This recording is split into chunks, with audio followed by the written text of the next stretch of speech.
Hello friends. तो आज के इस वीडियो में अपने लोग डिस्कस करने वाले हैं प्लेटलेट्स के बारे में, यानी कि थ्रोम्बोसाइट्स के बारे में। ये वीडियो जो अपने लोगों को सीरीज चल रही थी जिसमें अपने लोग कवर कर रहे थे ब्लड के जो कंपोनेंट्स वगैरह हैं, जैसे कि WBC, red blood cells, plasma वगैरह, ये सब अपने लोगों ने अभी कवर कर लिया है। और आज अपने लोग लास्ट पार्ट कवर कर रहे हैं इसका, जिसे अपने लोग क्या बोलते हैं, प्लेटलेट्स बोलते हैं, या फिर दूसरा नाम बायोलॉजी के टर्म में जो दूसरा टर्म यूज़ किया जाता है उसको क्या बोलते हैं हम लोग, थ्रोम्बोसाइट्स बोलते हैं। किसको? प्लेटलेट्स को। तो आइए डिस्कस कर लेते हैं प्लेटलेट्स के बारे में।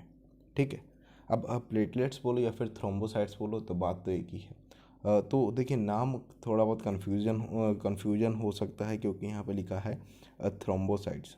अगर नॉर्मल उस पर देखेंगे, जब आपकी जो जांच होती है, CBC वगैरह जो रिपोर्ट आती है, तो उसमें अगर देखेंगे तो या फिर प्लेटलेट्स लिखा होता है या फिर क्या लिखा होता है वहाँ पे, थ्रोम्बोसाइट्स लिखा होता है। उसके आगे जो उसका पर्टिकुलर काउंट है वो मेंशन होता है। ठीक है, तो अभी अपने लोग डिस्कस कर लेते हैं। इसका जो साइज है वो कितना है, 2 to 3 माइक्रोमीटर्स में, 2 to 3 माइक्रोमीटर्स में इसका साइज आएगा। ठीक है, लेकिन लाइफ स्पैन कितना है, 2 to 5 days, यानी कि इनकी जो लाइफ साइकिल है अपने ब्लड में कितने टाइम तक ये अपना जो फंक्शन है परफॉर्म करेंगी, वो कितना होगा, 2 से 5 दिन तक। यानी कि इनकी लाइफ साइकिल है 2 से 5 दिन की। 5 दिन के बाद जो इनका क्या हो जाएगा, डेथ हो जाएगी। ठीक है, अब नॉर्मल काउंट कितना रहता है लैख पर mm³ देखिए, mm² में अगर आप लोग ऐसे समझे, mm² मान लीजिए कि ये क्या है, बॉक्स है, इसको क्या बोलते हैं, 1 mm² का ये बॉक्स है। ठीक है,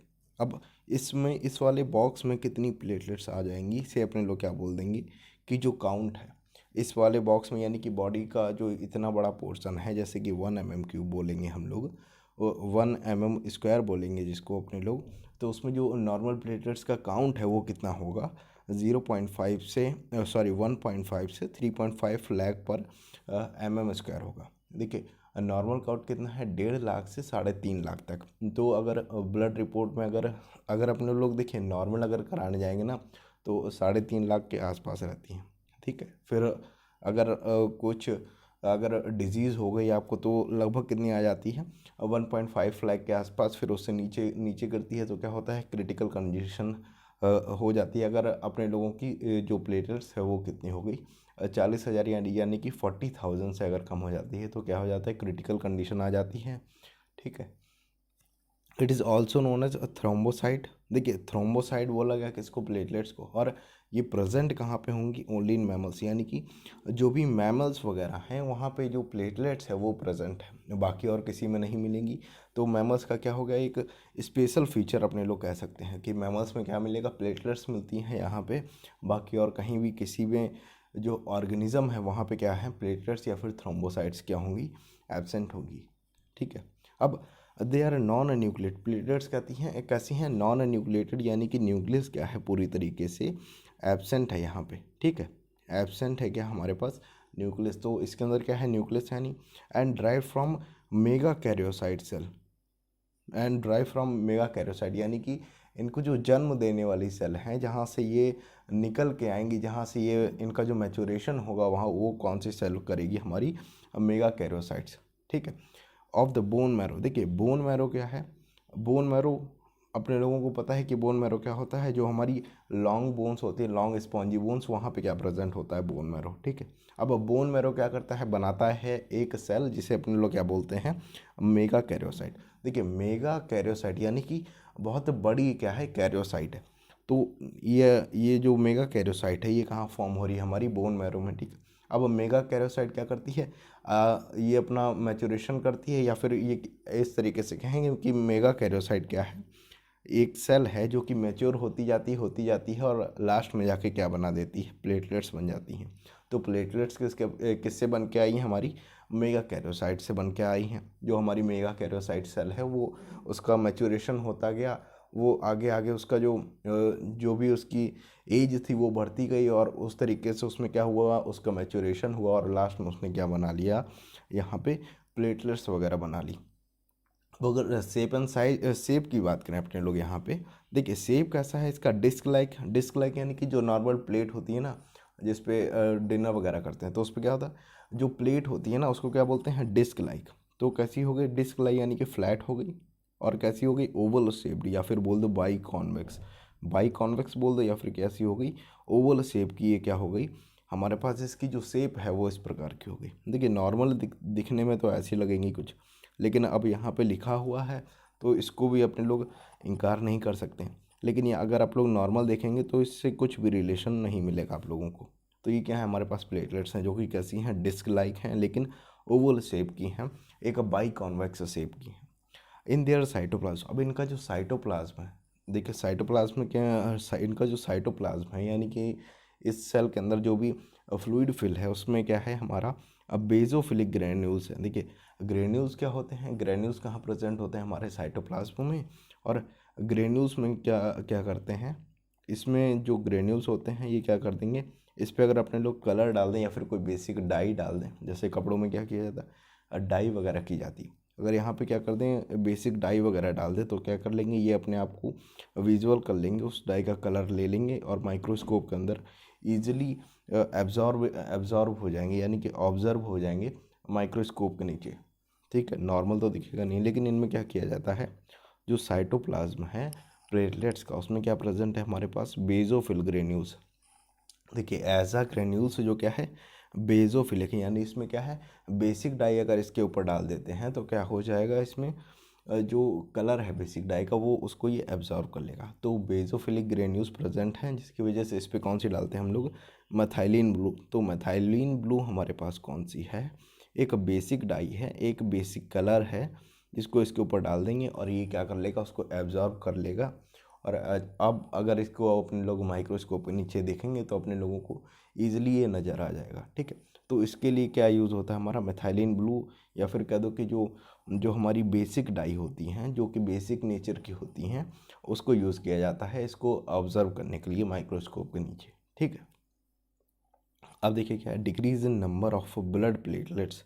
देखिए अगर डिक्रीज हो रहा है तो कौन सी हमारी आएगी, थ्रोम्बोसाइटोपिनिया। देखिए साइटोपिनिया जहाँ पे हमारा वर्ड आ जाए साइटोपिनिया या फिर लास्ट में लिखा हो पीनिया, तो क्या हो रहा है, जो नॉर्मल लेवल है उससे क्या जा रहा है, डिक्रीज जा रहा है। जो भी नंबर्स हैं वो कहाँ से नॉर्मल लेवल से डिक्रीज जा रहे हैं, कम हो रहे हैं, तो हमारा वर्ड क्या आया, थ्रोम्बोसाइट। देखिए थ्रोम्बोसाइटोपिनिया, यहाँ पे दो वर्ड आ रहे हैं, एक तो आ रहा है हमारा थ्रोम्बोसाइट यानी कि किसकी बात हो रही है, प्लेटलेट्स की बात हो रही है। ठीक है, और पीनिया का मतलब क्या है, डिक्रीज हो रहा है, जो हमारा नॉर्मल काउंट है वो कहाँ से नॉर्मल लेवल से कहाँ जा रहा है, डिक्रीज हो रहा है, नीचे जा रहा है। तो वर्ड आया कौन सा, थ्रोम्बोसाइटोपिनिया। तो अगर डिक्रीज हो रहा है ब्लड प्लेटलेट्स में तो अपने लोग इस कंडीशन को रेफर क्या करेंगे, थ्रोम्बोसाइटोपिनिया इसको बोला जाएगा। अब क्रिटिकल काउंट कितना है, क्रिटिकल काउंट यानी कि अब इससे अगर नीचे जाता है तो क्या हो सकता है, डेथ भी हो सकती है, बहुत ही क्रिटिकल कंडीशन हो जाएगी। ठीक है, अब क्रिटिकल काउंट कितना होता है, 40,000 पर mm²। देखिए नॉर्मल कितना था, 1.5 लाख टू 3.5 लाख। ठीक है, अब उससे मान लीजिए घटते घटते घटते घटते आ रहा है कहाँ पे हमारे पास, 40,000 पर mm² पे आ गए। अब इसके बाद क्या है, बहुत ही क्रिटिकल कंडीशन है, अब कुछ भी हो सकता है। तो 40,000 क्या है हमारे पास लिमिट है, इसके नीचे अगर आती है तो क्या हो जाएगी हमारे पास, क्रिटिकल कंडीशन आ जाएगी। If number is less than the critical condition. देखिए अगर नंबर क्या हो जाएगा, 40,000 क्या है हमारे पास क्रिटिकल कंडीशन है, और इससे अगर नीचे जा रहा है नंबर तो क्या हो जाएगा, रेड स्पॉट या फिर rashes appear on the skin. देखिए अगर 40,000 तक है या फिर उससे क्या हो रहा है नीचे जा रहा है लगातार, तो वहाँ पे क्या होगा, बॉडी पे क्या हो जाएंगे, रैसेस आना स्टार्ट हो जाएंगे। वाइट स्पॉट यानी कि जो बॉडी है वहाँ पे क्या हो जाएंगे, वाइट कलर के स्पॉट आना शुरू कर देंगे, रेड कलर के जो स्पॉट होंगे या फिर क्या बोलते हैं धब्बे जो होंगे वो दिखना स्टार्ट हो जाएंगे। तो ये क्या है, आप ऐसे भी समझ सकते हैं कि ये क्या हो गए हमारे पास एक साइन है किसका, क्रिटिकल कंडीशन का। ठीक है, अब परप्यूरा डिजीज़ यानी कि इसको क्या बोल देते हैं हम लोग, परप्यूरा डिजीज़ इसको बोल दिया जाता है जब क्रिटिकल कंडीशन में, यानी कि जब प्लेटलेट्स क्या होती हैं 40,000 से नीचे आना स्टार्ट कर देती हैं और बॉडी पे क्या हो जाता है, वाइट स्पॉट आना या फिर जो रेड स्पॉट आना स्टार्ट हो जाता है, रेड कलर के जो स्पॉट आने स्टार्ट हो जाएंगे, जो भी धब्बे हैं वो बनना स्टार्ट हो जाएंगे। तो ये जो कंडीशन है या फिर इसे अपने लोग क्या बोल देंगे, परप्यूरा डिजीज़ इसको बोल दिया जाता है। तो परप्यूरा डिजीज़ और कुछ नहीं है, जो रेड स्पॉट वगैरह आते हैं उसको ही रेफ़र किया जाता है। ठीक है, अब आगे देखते हैं कि फंक्शन क्या है। ब्लड में प्लेटलेट्स वगैरह प्रेजेंट तो हैं, लेकिन इनका फंक्शन क्या है। Prepare endothelium of the blood vessels, a system of the formation of the platelets because they have a tendency to attach. देखिए जो हमारे प्लेटलेट्स हैं ना, इनका मेन फंक्शन कहाँ पे आएगा, ब्लड क्लॉटिंग में। अब ब्लड क्लॉटिंग कब होगी, जब देखिए कोई इंजरी हो गई है तो वहाँ पे क्या करना है, ब्लड का जो लॉस है उसको कम करना है। बॉडी से ब्लड एक्सेस में बाहर ना निकल पाए उसको रोकना है, उसको उस वो जो जगह है वहाँ पे क्या करना है, क्लॉट फॉर्म कर देना है, जिसकी वजह से जो जो क्लॉट है क्लॉट फॉर्म हो जाएगा और जो ब्लड का जो फ्लो है वो क्या कर दिया जाएगा, बंद। तो उसमें जो मेन पार्टिसिपेट करता है वो कौन करती है, हमारी प्लेटलेट्स। तो ब्लड क्लॉट बनाने का जो मेन फंक्शन है वो कौन परफॉर्म कर रहा है, हमारी प्लेटलेट्स परफॉर्म कर रही हैं। अब यहाँ पे देख भी सकते हैं कि ये क्या है, ये हमारे पास ब्लड क्लॉट फॉर्म हो गया है एक तरीके से।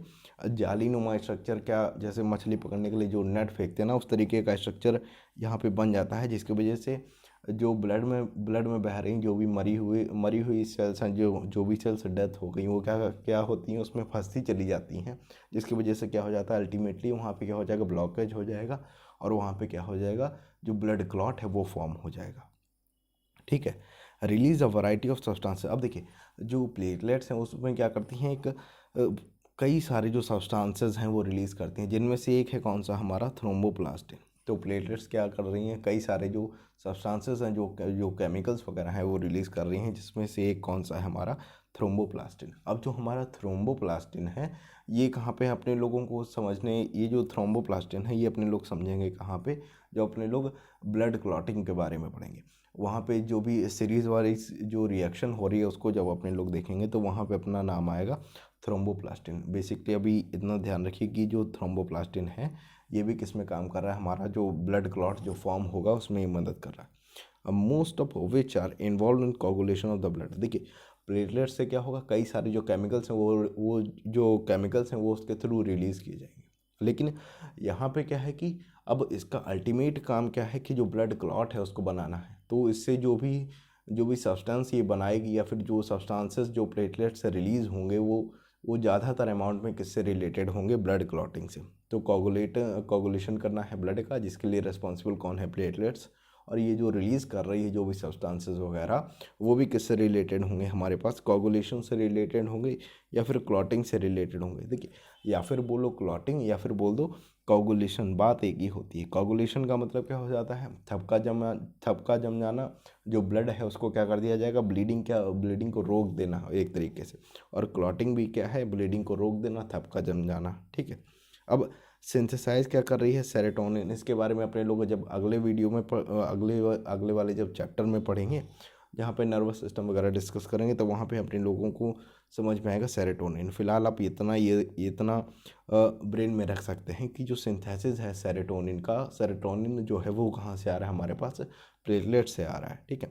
तो मेन फंक्शन यहाँ पे अपने लोगों ने देखा कि इसका जो मेन फंक्शन है वो किस में है, ब्लड क्लॉटिंग में। ये पार्टिसिपेट किस में कर रही है, ब्लड क्लॉटिंग में। ठीक है। तो यही तो अपने लोगों ने डिस्कस किया यहाँ पे अपने लोगों ने प्लेटलेट्स के बारे में। और जो अपनी सीरीज़ थी जिसमें अपने लोग कवर कर रहे थे ब्लड के जो भी कंपोनेंट्स है वो सारी कंप्लीट हो गई। इसके आगे जो भी है वो अपने लोग डिस्कस करेंगे आगे वाली वीडियो में। फ़िलहाल अपने लोग ECG डिस्कस कर लेंगे, जो एक टॉपिक रह गया था हमारे पास, जो अपने लोगों ने हार्ट वाली जो सीरीज़ चल रही थी ह्यूमन हार्ट बारे में। इस वीडियो को देखने के लिए धन्यवाद। हम आपसे आशा करते हैं कि इस वीडियो में आपको कुछ नया सीखने को मिला होगा। अगर आपको हमारा वीडियो अच्छा लगा हो तो इसे लाइक करें। अगर आप हमारे चैनल पर पहली बार आए हैं तो मैं शिवेंद्र आपका स्वागत करता हूं। अगर आप हमारे ओल्ड यूज़र्स में से हैं तो आप हमसे जुड़े रहें। हमारी कोशिश रहती है कि बायोलॉजी के कॉन्सेप्ट्स आप तक आपकी ही भाषा में, एक सरल भाषा में आप तक पहुंचाना। यदि आपने अभी तक हमारा चैनल KV लर्निंग्स को सब्सक्राइब नहीं किया है तो इसे सब्सक्राइब करके हमसे जुड़ जाएं। अगर आपको कुछ नया सीखने को मिला हो इस वीडियो में, आपने कुछ नया सीखा हो, तो आप इस वीडियो को अपने फ्रेंड्स और फैमिली मेम्बर्स के साथ शेयर भी कर सकते हैं। और लास्ट में अगर आप इस वीडियो के बारे में कुछ बताना चाहते हैं, कोई सजेशन देना चाहते हैं, तो आप अपनी बात कमेंट बॉक्स के माध्यम से हम तक पहुंचा सकते हैं।